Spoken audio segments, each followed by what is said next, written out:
I'm going to continue. Seduce people instead of saying what they want. I think it would be what we would really like is for there to be no necessity for seduction in the world at all, and particularly for there to be no necessity for women to seduce men to get what they want. Well, now, there's some of you, and I find it hard to not say some of you, because there are different voices speaking for the women's liberation movement, who reject men altogether. They won't sit in the same room with a man if they can avoid it. Are you two of those ladies? And if so, what are we doing here? I think we're probably more optimistic about the ability of men to change. We think there's going to be a struggle, and we don't think that men are going to give up their power and privilege easily, because they benefit from oppressing women. They really do. Hefner has built an empire based on oppressing women.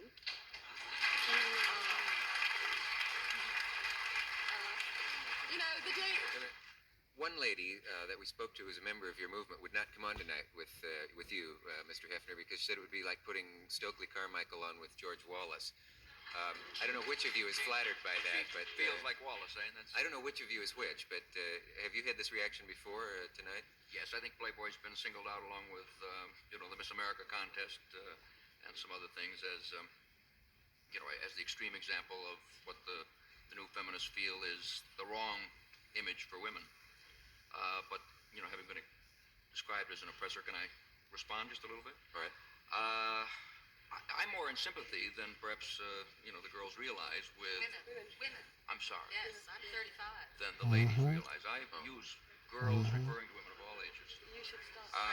Mm-hmm. I want to be called a Yeah, boy. like calling a black man boy. This is constant stuff that constant problems. It's constant issues. Still a problem. I always thought it was complimentary, but... Never thought you'd have your mouth washed out for that's saying very girls. No, that's right. Very important. I'd never thought of girl as being, but I think there's validity to it. I think there's validity. I'd never thought of it as being, condescending.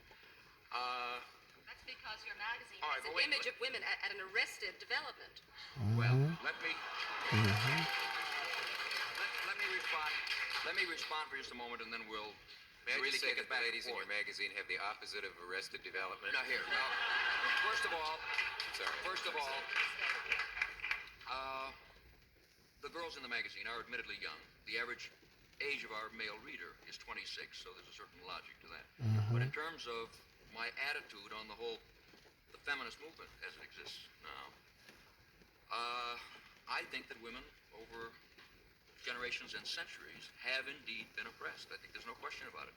It's only a relatively short time that they've had the vote, and a short time before. But is he that, going to condemn allowed it? to own property. That's the question. There are still many areas in society in which they do not have equal job opportunity.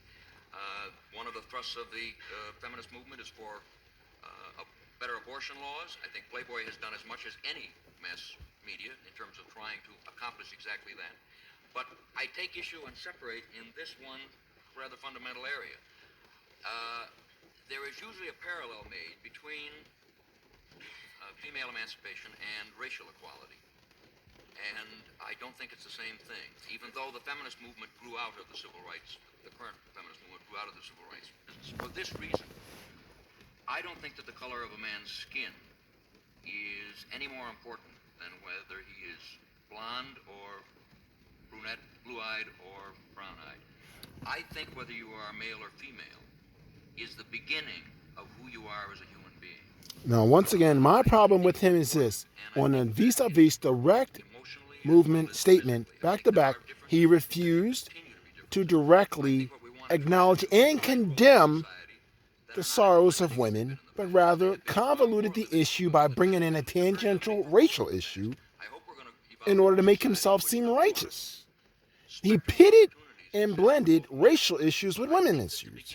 He should have just simply, if he was really doing right, point by point, acknowledged not just the women's suffering, but condemned the persecution and avowed himself with the women to end the suffering. This he did not do. He chose to just play spin doctor. These are the problems we constantly have in this country.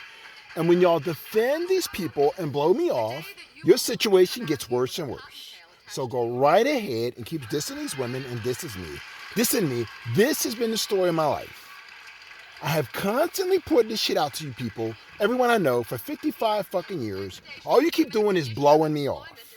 telling me I'm crazy, telling me I'm making too much of the situation. Which deny This is all y'all ever do. Blowing it off. The same thing he did.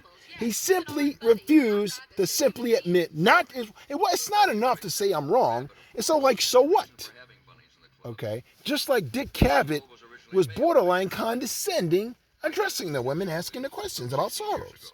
It was middling, borderline condescending. Okay? And I'm going to tell you right again, when he blended racial issues, he dropped the ball. He showed that he was wrong. He should have simply said, you're right, and we're going to work with you and tell me more. If I give a damn, that's what I do, okay? King Solomon, perfect example, ruler, a glorious sovereign, okay?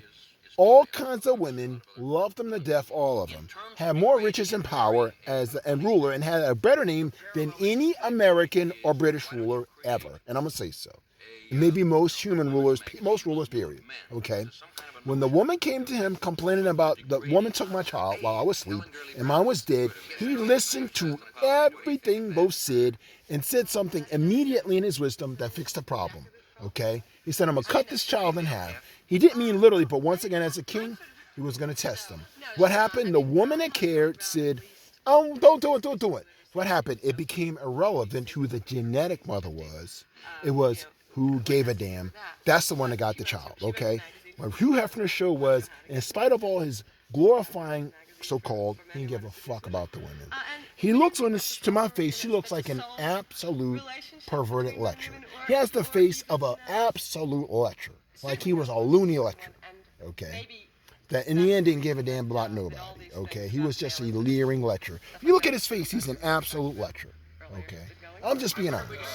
He didn't have the face of a lover, but to me, basically a pervert.